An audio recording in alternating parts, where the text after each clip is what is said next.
He's famous for having done this to me on a radio show once. This is 20 years ago. We're on this radio show. I used to do a radio show in Lake County for a year or two, and I brought him on, and some guy asked a question. I don't even remember what the question was. Uh-huh. It said, thought about it. I have no comment on that. Yeah. And I looked at him. I'm like, you're not allowed to not have a comment. The guy called it. Yeah. Okay, that's a wrap. Yeah. Well, this isn't the courtroom. You're not pleading the fifth. Yeah. Did he have a Paul Harvey voice? He did. And now the rest pretty of the much, story. Yeah. Welcome to ScottCast, the podcast 26. You're telling me, Vin? Yeah, 26. ScottCast, the podcast 26, and we have a very special guest today. Where? Yeah. Well, he's coming. It's not you. I promise you. Yeah. John Eicher is here with us today, and one of the reasons I'd like to talk to Vin, but he's over there now. Like I talk here, I'll talk there.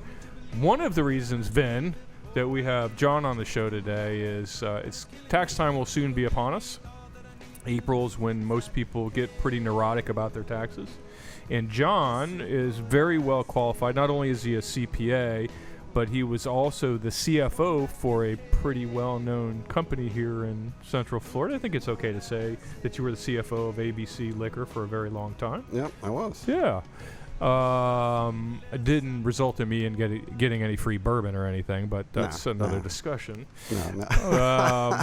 But needless to say, John is very well versed in many things tax-oriented. And so what I thought we'd do today, John, was we would talk basically about April coming up, some of the things you see sometimes in talking to friends and clients and whoever, mistakes people make, things they overlook, maybe some ideas that have come up recently, laws that maybe have changed that you're familiar with. And I will put the disclaimer in now for the compliance department that's going to be pulling their hair out over this. We are not suggesting you do any of these things Right. that may or may not be good ideas without consulting with your own tax preparer first. Is that a fair? Absolutely. Yeah. So with that said, do exactly. No, I'm just kidding. Let's start off by talking about, I don't know how many people actually itemize. So one of the things people are confused by, if I itemize, do I need to itemize? Because the current standard deduction's pretty big, sporty now, yeah. Pretty sporty, a good way to put it. So it went up, but it's over $24,000 for a married filing. So joint, yeah. Is it fair to say that unless you're going to come away with $25,000 or more, or whatever the number is, in itemized deductions, you're kind of spinning your wheels? Right. And I think that was the purpose of the law. They wanted to get rid of a lot of, needless bookkeeping. People would come in with all their little receipts and, nickel and dimes. Their shoebox. Yeah, their shoebox. Yeah. And this gets rid of it.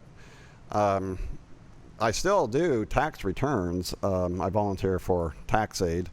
And the first year, we still had the lower itemized, and people would bring in a lot of stuff, and we did a lot. It's Schedule A itemized deductions. We did a lot of that, but since now, what is Schedule A? That's where you do. When you itemize. Yeah, that's what the actual form is called. It's on Schedule A. You'd think I'd know that, but I don't know what that is. Do you I have an accountant. Yeah. Do you look at your tax return? Yeah. I don't know. Sign here. Okay. Yeah. So anyhow, I think that was one of the purposes of that law that Trump signed, was that it got rid of. Okay. It really kind of rendered Schedule A kind of a useless form, because it's such a high hurdle now to get past it. Right. That most people can't. Yeah. So it just takes care of a lot of record keeping for people. They just they said, here's a huge deduction. Let's move on. So what percentage, just if you had to guess, would you say of the population that applies to, where it's like, look, you're wasting your time filling out this Schedule A? Last year, I think I only had one person who actually itemized. And she was one of these folks that was, she tithed with her church. Gotcha. So she gave like $30,000 to her church or something like that. So, all right, well, that's a great taking off point. What percentage of your income do you have to give to charity, or does it matter before you start to get that deduction? Does it matter? Well, that's one of the things that changed this year. They did change the law. First of all, let me back up a little bit. There's a lot of law changes this year. Yeah. So there was three separate acts. All these PPP acts that the president signed. Yeah. Well, there's a lot of tax law change in all those acts too. So whatever tax repair you're going, make sure that they're well versed. There's a. I just finished my study for. Because I have to recertify every year to prepare tax returns, even though I'm doing it pro bono. Sure. And but it was a very difficult year because there was so much new in the tax law this year. So correct me if I'm wrong. What you're trying to say is that legislatures slip things onto bills. I know. I know. I was shocked. Yeah, I was shocked. Stunning. And I'm glad we're sitting down for this discussion. Woo. Oh. But anyhow, there are a lot knock of me changes. over with a feather, Vin. Yeah. All right. So I would say in my client book, probably has a disproportionate number of people that do need to itemize, and do have, maybe they're entrepreneurs, they have businesses, or they own a law firm or a plumbing company or whatever. Is there one or two mistakes or things that you see repeatedly for people who do itemize where they're missing the boat at all? No. Yeah. But the thing, there is a strategy. It's perfectly legal. It's not like any wild idea. But there's a lot of people who are able to almost itemize, but not quite. But if you do some planning ahead of time, what you can do, it's a technique called leapfrogging. But what you can do is you can actually double up deductions in 1 year. So instead of paying your real estate taxes this year, wait until the 1st of January, pay it in January, then that following December pay, you get a big doubling up. Yeah. And same with charitable contributions. Instead of writing a couple $1,000s worth of charitable checks in December, write them in January. So you double up in 1 year. So you're always going to get at least that $24,000 deduction, standard deduction. Yeah. But in the off years, you may be able to get a $30,000 deduction. So to clarify. So that's not a mistake. Yeah. But it's a strategy that I see people fail to take advantage of. Because you've explained this one to me before, and it was a mind blower for me when I thought about it, which it's easy to blow my mind. Don't laugh, Finn. So what was the other thing you said? Not just property taxes, but property taxes, you can double up on charitable contributions. Charitable contributions, Yep. Okay. Anything that you have control on when it gets paid. Mm-hmm. You look at you look at the things that are typically on Schedule A. Yeah. And even mortgage payments, you could you can make a mortgage payment early or late in the year, and then that way the interest for that payment only will go to that year. So. Okay. So whatever you can control. I mean, some things you can't control, like sales taxes you're going to pay when you have to pay them, medical expenses. When you need medical attention, you're going to get medical attention. Now, is that 7% over your adjusted gross income so before you can deduct? Yeah, right? So it's a high hurdle, and not many people take advantage of it. So if you make $100,000, you have to spend over $7,000 just to get on Schedule A. Just to get on the schedule. Then everything on Schedule A has to exceed that $24,000. So you still got an immense hurdle. Yeah, and it's, you and I aren't going to get it, but your mother or somebody it's in a nursing home, they'll get it. Yeah. But the problem for that, though, is that because they're in a nursing home, they're not working. So their income isn't high. So the deduction isn't really that great because there's not really much income against. So that's a catch-22. Yeah. Again, it's shocking. So the RMD this year, the required minimum distribution. Right. Last year for 2020, it was waived. You did not have to take that. So the reason that's important for people to understand is because if you had $100,000 in an IRA and you had $100,000 in a non-IRA, non-qualified account, right, but you were over the age of 70 and a half, now it's 72, right, you were required to take a certain amount out and pay taxes, right? The government wants their piece of the action. Right, but they waived that in 2020. They waived that in 2020, so you didn't have to take that out and pay taxes. You could take that. If you needed income, you could take it from somewhere where either you paid capital gains rates or zero, depending on what the vehicle was. But looking at 2021, my guess, and maybe you'll correct me, is that they're going to do it again. That's my guess. Well, how do you feel about that? I hope your guess is right. Yeah. Yeah. You don't have any intuition on that? No, I don't have any intuition on that. I'm trying to recall. I don't remember in my readings on that there was any thought of doing that again in 2021. Okay. But so you're saying I'm wrong? I'm saying you could be right. I like how he did that. Yeah. For an accountant, he's pretty slick. But the jury's still out on that is what's going on. Yeah. I mean, I could be right. It could be right because, I want to be right. There's a whole new judge in. Yeah, there's a whole new sheriff in town. There's a new sheriff in town. There's a new sheriff put. in town, so who knows what's going to happen. Right. And I'm sure the people on the other side of this camera have a lot of opinions on that, and I don't want to hear them. But anyway. There's a whole new sheriff in there. And, Eddie Murphy said, I've got a dragon and I'm not afraid to use him. That's right. That's right. Yes, he did say that. Yeah. So, all right. So what, in going into tax planning for April, when people are preparing, and again, we're going to assume these are people that have higher incomes, what are a couple of key things you see people underutilizing? Do people typically max out their IRAs, do you find, when you're doing returns, or people leaving some tax deduction on the table? Or 401k, whatever it is? Well, now there's not really a whole lot you can do for 2020 because you could do an IRA for last year, right? You can. Yeah. You can. And a lot of times I will prepare a tax return and I'll for friends and family, and I'll say, well, if you made this IRA contribution, it would result in this much tax savings, and they got to decide what they want to do. But other than that, there's really not a whole lot you can do.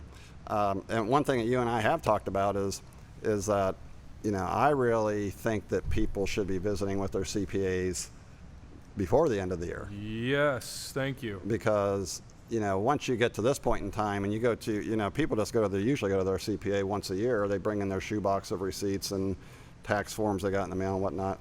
But at that point in time, I mean, as you and I have discussed, I mean, a tax preparer is just really a glorified historian at that point in time. He or she is just going to try and paint the best picture they can possibly paint with what has been done.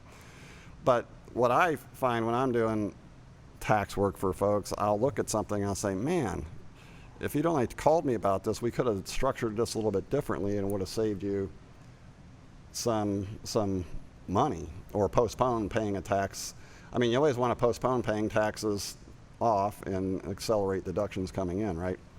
Yeah. Well, I can give you this just happened to me just this week. I was calling, talking about some things, and he and some buddies had bought a condo out in Colorado, I believe. It was in a skiing community. And it was something they bought 6 years ago, and they rented it out. And but it was always intended to be an investment property. So he calls me, and we're talking, and he says, "Oh, did you know I sold that condo?" And I said, "Oh, great." He said, "Yeah." I said, "We almost doubled our investment." He said, we put, I don't know what, he didn't tell me what it was, but I put X down and we sold it for 2X.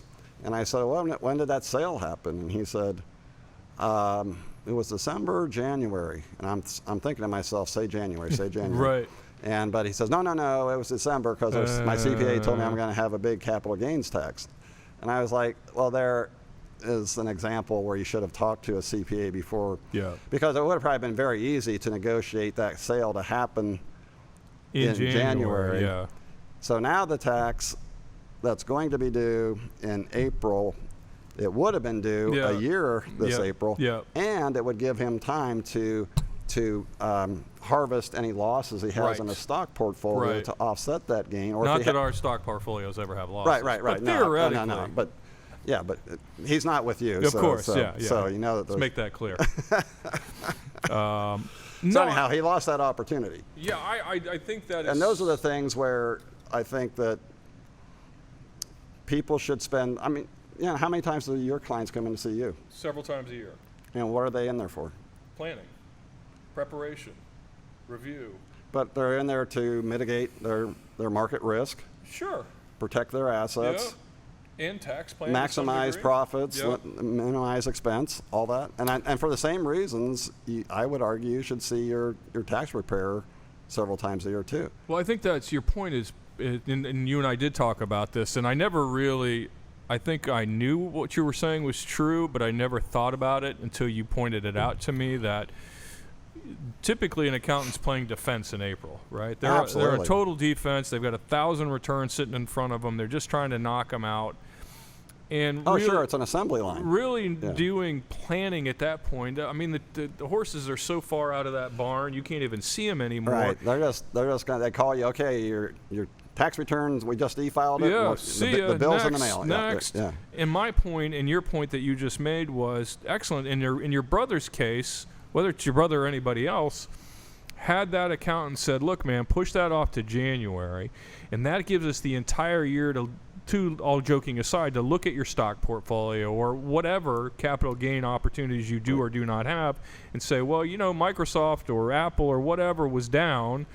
We got a $30,000 loss. We still like Microsoft, and we're going to buy it back in 31 days or whatever the number is. Yeah. But let's harvest that $30,000 loss to put against your $100,000 gain in the condo, and now you're only paying taxes on $70,000. So that example. So that is a perfect example of why I think clients, financial services clients, whether they're my client or CPA's client, need to be more proactive. Now, they are with me. They don't really have a choice because I drag them in a couple times a year. Right. But CPAs are not typically proactive.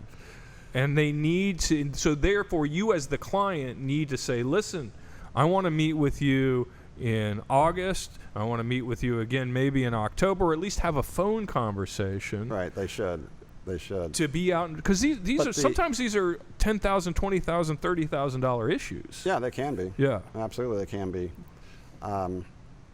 Well, the difference between you and a CPA firm is CPAs bill by the drink. Yeah, and you're going to get paid the same amount. I get an annual fee. Yeah, show up or don't show up. Yeah, whether they show up or not. Yeah, that you get paid the same. So in people's minds are like, well, if I go see my CPA, he's going to charge me. And I'm like, well, but you don't think Scott's not getting paid? I mean, sure. Scott's getting paid. Yeah. So Scott likes to get paid. Yeah, Scott likes to get paid. My wife's really in favor of it. Yeah. So anyhow, so I wouldn't be afraid of going to see your CPA. You may have to pay them, but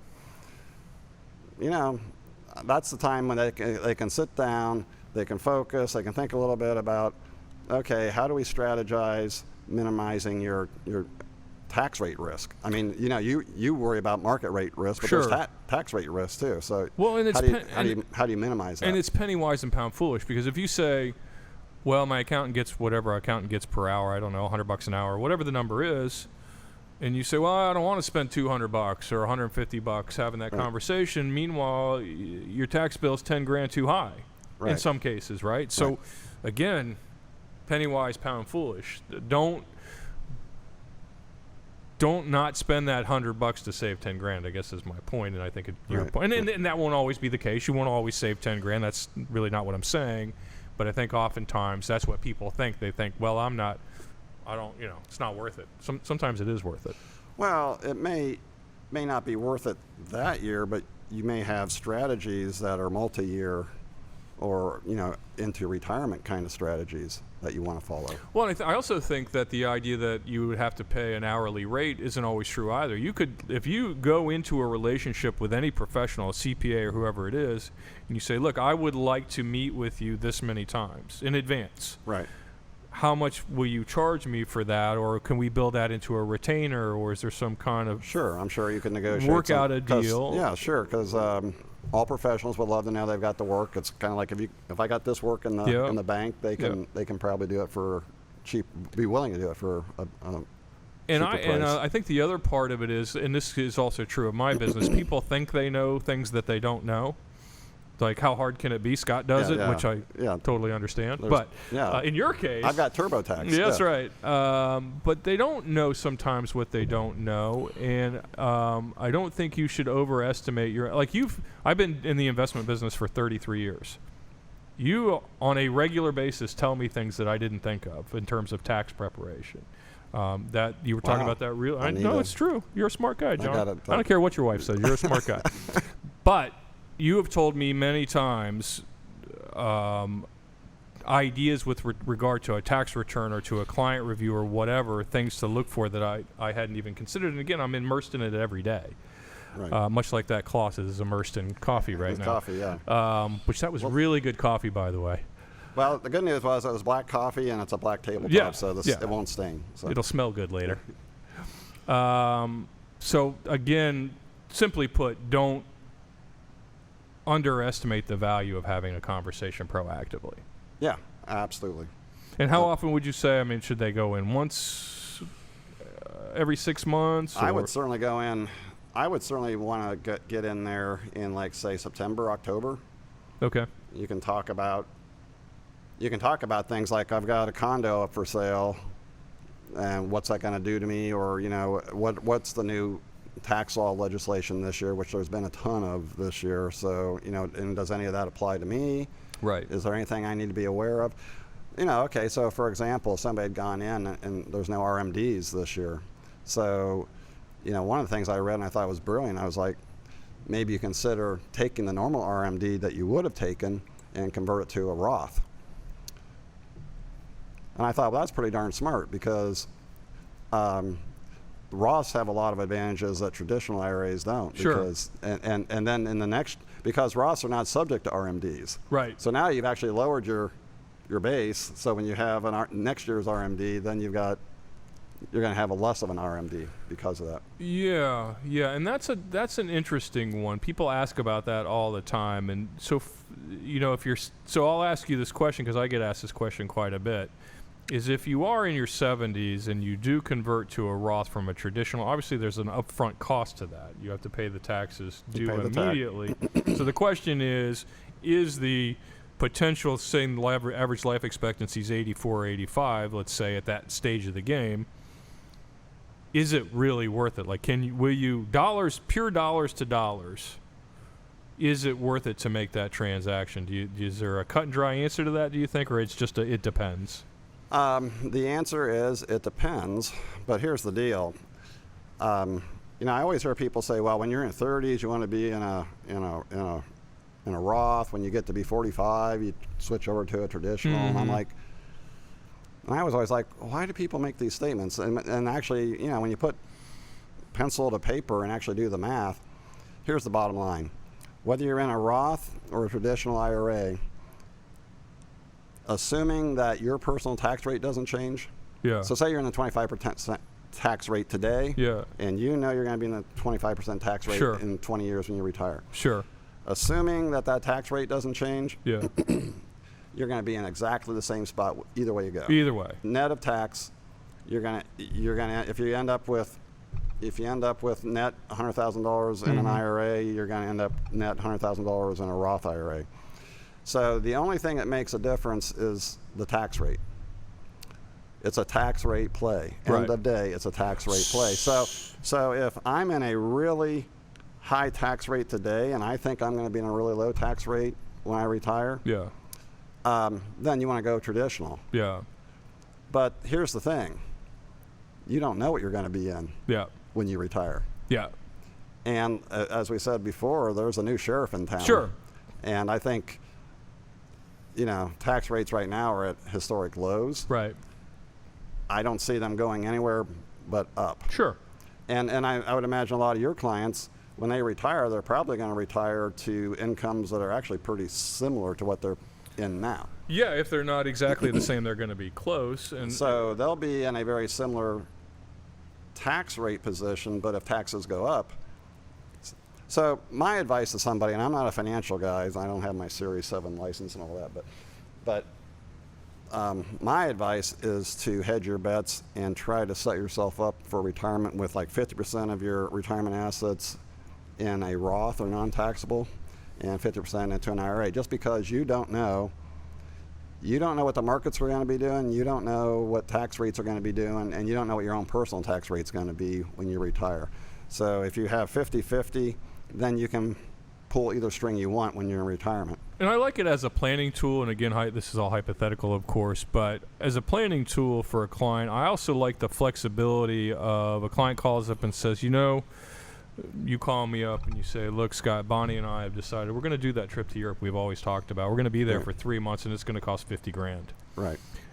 I like the flexibility to say, all right, well, let's go to the Roth for that, because that's not going to. So we don't jack up your income. You're not going to jack up your income. You're not going to get smoked. Right. You're not going to have to put 15 of it aside of the 50 you took out. Right. I love that planning. And the other, correct me if I'm wrong on this assumption, but my understanding is also when it comes to figuring out the taxability of Social Security, the only income you can take and not have it apply to your Social Security taxability, including municipal bonds, is a Roth. Is that? I suspect that's right. Yeah. I'm not going to give that I've advice. heard that. Yeah. Okay. I could be wrong. We'll get back to you on that one. Yeah, we'll get back to you on that. But that one is one that I've heard and had more than a few professionals tell me. Well, then that's probably right. Yeah, I think that is correct. So I think that is also a wonderful planning tool. How are we doing on time there, Ash? 27. Wow. Man, we're chatty Cathy's, aren't we? Another thing that's great about Roths is they're not subject to RMDs. Yeah. And then if you pass away and leave that to your children, it goes to them tax-free. Yeah. And they don't have any requirement to get it out. One of the laws I just passed was on traditional IRAs. So if you die, leave monies to your kids, they have to withdraw it within 10 years. Yeah. And if they're at a stage in their life where they're 45, 50, and they're like hitting their stride as far as income, well, now you're just piling on a ton of money on top of that, so you're just going to boost them into even a higher tax bracket. So a Roth is nice because it doesn't do that to them. So as a planning tool, really what you're talking about, well, not entirely, but to some degree, if somebody's in their 30s or 40s and they're really getting serious about planning for their retirement, as a planning tool, maybe they should consider putting half their money at the very least in a Roth, half their money in traditional. Absolutely. That's what I would recommend. People want the immediate gratification of the deduction. I get that. Sure. But I think there's also a long game you're playing too. I personally do pretty much what you're describing. I put half in one and half in the other. So I think it is a thing to consider when you sit down and get serious about your planning is what does that look like? And all the good planning software now, like the ones you have seen in my office that we use, we call it Goal Planning and Monitoring, actually takes into account the taxability of that withdrawal, which will affect your ability, your success or your chance of success based on how much taxes you have to pay, because that's a real factor. Right. Oh, yeah. And I don't think a lot of people consider, well, yeah, I need $100,000, but I also have to pay because of where it's coming from, because of the faucet I'm turning on. I need $125,000. I need $125,000. So, well, that's like same thing. You know, if you sit down with a client and you guys together decide, well, I need like $4 million in retirement assets so I can maintain the style I want to. I'm accustomed to. Yeah, I'm accustomed to, as they say. And so then you hit that $4 million and think, great, I've arrived at the promised land. But then you look at it's all taxable. Yeah. So if you're in a 25% tax bracket, you're giving, well, you won't be giving a whole million to the government. You're going to probably give about $700,000 or $800,000. Well, you're going to give of your hypothetical, say at 4%, your hypothetical income's $200,000. 50 of it's going to Uncle Sam. Yeah. So it's.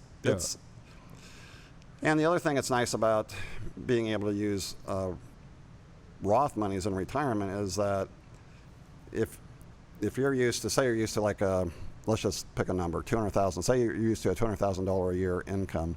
Well, if you can make 100 of that Roth, then that lowers your taxable income. And when you lower the taxable income, that's when any credits that are available are going to be hanging down around that line, because credits phase out when you get to like 100, 125, 150,000.